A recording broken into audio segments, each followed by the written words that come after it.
So, what's this? What is that?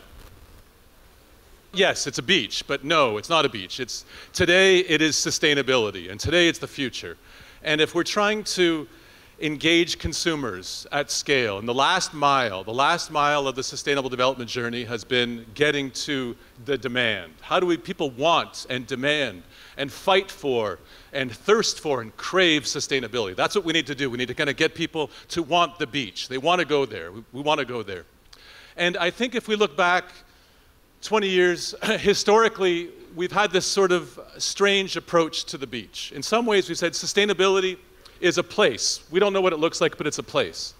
And what you have to do is you have to get into a line at the airports, and you have to wait in line at the airport. It's uncomfortable. You have to go through the security system. You have to get on a plane for 10 hours somewhere. It's uncomfortable. You're crammed. And then you'll arrive somewhere, maybe something kind of interesting. But that's been the philosophy and approach to sustainability to consumers. We've talked to people about some abstract thing, something not very real and tangible. And we've said, we don't know how to get there, we don't know what to do, but it's going to change and it might be uncomfortable. And that's one of the fundamental, I'm being perverse, but that's one of the fundamental challenges. So how do we begin to sell the beach? How do we begin to talk to people, consumers across the world, billions of consumers, to have them demand and understand and get excited about sustainability? And there's three things that we'll do. The first thing we'll do is try and focus on building trust. And the foundations of trust are fundamental for us to be able to engage consumers at scale, for businesses and companies to talk and market and explain to people what the future could look like and the excitement that we might have around sustainability. Because right now, it's challenging, and we've just finished a survey of consumers across the world, and we asked them, how much do you trust these different types of institutions? So think in your mind, which institution is highest in Brazil, and which institution is lowest on a trust scale in Brazil? Just think about that for a second. How the bubbles work. And here's the latest research from a month ago in Brazil. And if we look at the net trust rating, those who trust minus those who distrust, we see remarkable gap between the different organizations. At the very top, we have scientific and academic organizations that are highly trusted, plus 53. Extraordinary amounts of trust in this idea of science and critical thinking and thoughtfulness. But very little power in many ways. If we look down, we have NGOs that are highly trusted, but a little bit less than scientific organizations.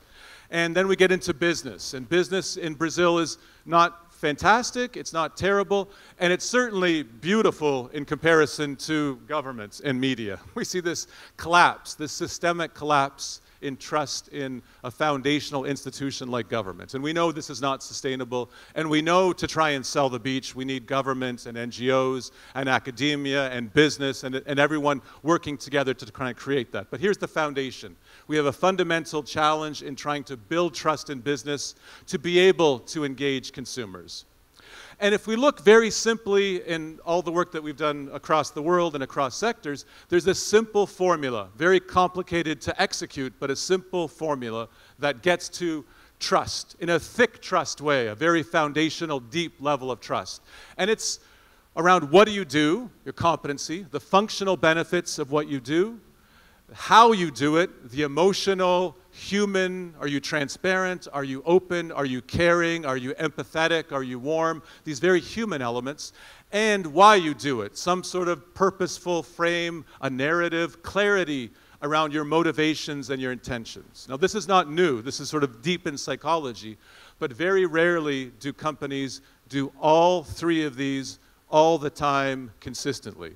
Sometimes we talk about the specifics, the tactics, and the wonderful work we're doing, and the technical information, and how many greenhouse gases we've reduced, how many species we're focused on biodiversity, how well we treat our people, our training programs. All those technical elements are there. Sometimes we forget that and be very emotional and kiss babies and children running through fields and flowers and that sort of very superficial level. And sometimes we do both of those, but without the narrative of purpose, we find it difficult, and consumers find it difficult to understand the intention. So these three things have to be in balance all the time, everywhere, consistently. And that gets us to number two in how we sell the beach. And the second one is we need to go deep. We need to go deep around motivations of what people care about, what human beings across the world are motivated by, what's important deep intrinsically in ourselves and in our lives. And we did a survey across the world very recently of 16,000 people, and we asked them to tell us in their own words, very simply, how do you describe what a good life looks like? What's a good life to you? What's important to you in your life? And the feedback was amazing and diverse, but also consistency. If you were in Brazil or Nigeria or Canada or France or Mexico or China or India, these same four things came together and often came together in a mix, a great melange of all these things around health and well-being, around financial security, this ability to be stable and financial secure, relationships and love and family and community and love for the environment, and a sense of meaning, a sense of purpose. Then these are the important elements that really touch people. So getting to that deep element of what matters before we begin to market, before we begin to explain how wonderful our products and services are, is really foundational. And we see a thirst across the world for purposeful brands. People across the world want to support purposeful brands. They're engaged in this idea of business being meaningful and important and exciting and able to address some of the concerns and hopes that they have around the world. And that's true with consumers and retail investors. We see this as a new future form of business. The problem, however, is that we have very few examples in the marketplace for the average person to identify. And 55% of people across the world are either unable or unwilling to name a company or a brand that they think is a purposeful brand. It's a big opportunity. It's a huge opportunity. And it tells us we're early in developing and engaging a new business model and a new approach to engage consumers around these issues. It's not too late. It's close to too late. We've got time, but we have this huge opportunity to try and fill this space, to meet that demand that people are looking for, so then we can begin to take them on the journey towards the beach.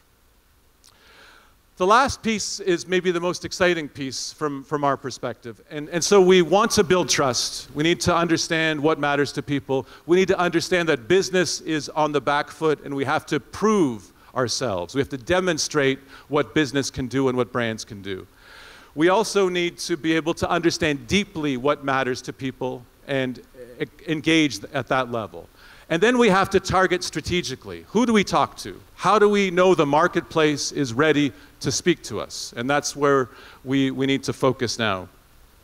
And in all the consumer work that we've done over 20 years across the world and understanding the segmenting of the market and deep green people, all the way to people who aren't engaged in environmental or social issues, and trying to understand and assess where the opportunities are to talk to people, we've all been looking in the wrong places.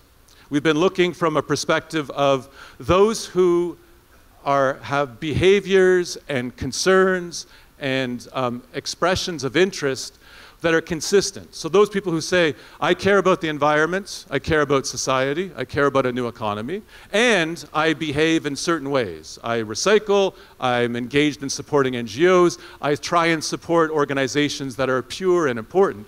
And that group has been small and consistently small, 15%, 20% of the market in any country, in any category, food or finance or cosmetics or technology. It's always the same story. And the idea was that that group would grow in influence, that over time they would be early adopters and they would grow as society shifted, as sustainability became more of an imperative.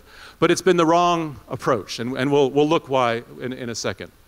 So what did we do? We went a couple of years ago and worked with an agency called BBMG, and we tried to come at it from a very human dimension. How can we approach and understand people around sustainability from a very personal place? And we came up with these two fantastic variables. There's a very big study, 465 variables, and two dimensions came out. One, the social and environmental values. How are you concerned or engaged around social issues, environmental issues? How do they connect to you personally and around your country and the world? And secondly, materialism. How much you're interested in design or the experience of shopping or the marketplace or brands and how excited you are. And we found 4 segments. The first segment are sort of disparagingly called the indifferents, not a terrible, sexy name, but these are people who aren't engaged on sustainability issues at all. They don't care relatively, and they don't care about the marketplace or brands. They're about 9% of the population. They tend to be males, younger males. They're in their parents' basement playing Xbox. They're not super engaged in what's going on in the world. And they're a little bit difficult to reach and hard to engage. And that's okay. They're a small percentage of the population. The second segment are the practicals. 30% of the population around the world. These are people who are living their lives, sometimes surviving, sometimes trying to just keep it together. They've got many serious issues they're trying to manage with family, with work, with community, and they're interested in the marketplace. They like shopping, they like brands, they like that experience, but they have not been engaged on sustainability. They view it as a negative thing or a challenge or another problem to address. It's like that idea of getting on the airplane, very uncomfortable, it's a lot of work, it's not simple or easy or convenient. And the practicals are important because this is the market that moves. When we have the practicals, everything flips and gets us to a network effect of real critical mass. So we have to come back to them in a few minutes. The other group are the advocates, and these are the deep greens, and they are extremely interested in sustainability. They focus on sustainability, they're knowledgeable about sustainability, but they aren't interested in business. They trust business the least of any segments. They think business is a problem. They think there's no solution that business would bring that they would listen to. So they're very difficult to engage or communicate or bring to. They're important. They're fundamental for the ecosystem of how we become sustainable because they're watching, they're critical, they're deep into the issues. So they're an important indicator for the entire sustainability ecosystem, but they're challenged. They're challenging to reach. And that's where we focused 15 years collectively of our time. How can we brand and market sustainability, green products, ethical products to that group? And they're smart, they are engaging, they are educated, they're wealthy, so it's a very desirable target audience from a marketing perspective, but they're not interested in brands or business. So that's been a fundamental flaw in the broad strategy. And then we get to a very exciting segment that we discovered, quote unquote, called the aspirationals. And these people are as engaged as the advocates on sustainability issues. They care about it in a different way. They're more interested about it from a positive perspective. They're not depressed, or it's not a doom and gloom conversation. It's a sense of optimism. So shall we address climate change? Yeah, let's address climate change. Let's get on with it. Should we deal with poverty and homelessness? Absolutely. Let's work on it tomorrow. Let's go. Should we involve business in it? Yes, we should involve because we trust business as much as other organizations. And how about the marketplace? How can brands play a role? How can purpose play a role? And they are extremely engaged in the marketplace. They love design.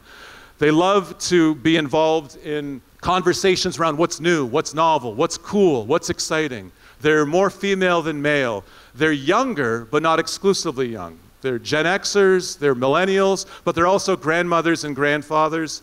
They are a little bit wealthier, a little bit more educated than the rest of the segments, but they're very urban. And that's the biggest cultural dynamic and the cultural opportunity we have, because that's where the ideas are transmitting around the marketplace. So they are able to define what cool is, what good is, what purposeful is, and what's interesting to the broader marketplace. The advocates, they'll draw a little bit. The practicals will be swung that way. And together, we have a market of 65, 70% of the population that's excited and ready to be engaged by business around sustainability, around purpose, but in an optimistic, exciting, dynamic way.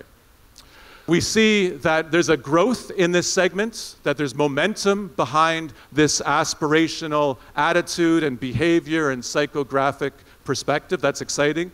We need to build on that. We need to tap into it. We need to target it. We have to focus on it. We have to engage them on their terms so they become a part of the journey and are involved in the process that we're trying to do. And they're everywhere. They exist in Brazil at a high percentage. They're 40% across the world. They exist in China at high levels, in India at high levels, across parts of emerging markets in Africa, Asia, South America, and Europe, and North America. So they are a global, identifiable segment, and in many cases, an aspirational in Sao Paulo has more in common with an aspirational in New York than they do with their counterparts in rural Brazil or rural America. And that's the exciting cultural thing we can tap into. So this is our job. How do we go and sell the beach and stoke demand for sustainability? We have the tools, we have the ideas, we have the brands, we have B Corp, we have Systems Lab, we have Natura, we have amazing companies like Danone in the room too that are doing it. Now we need to get consumers to be engaged. Thank you very much.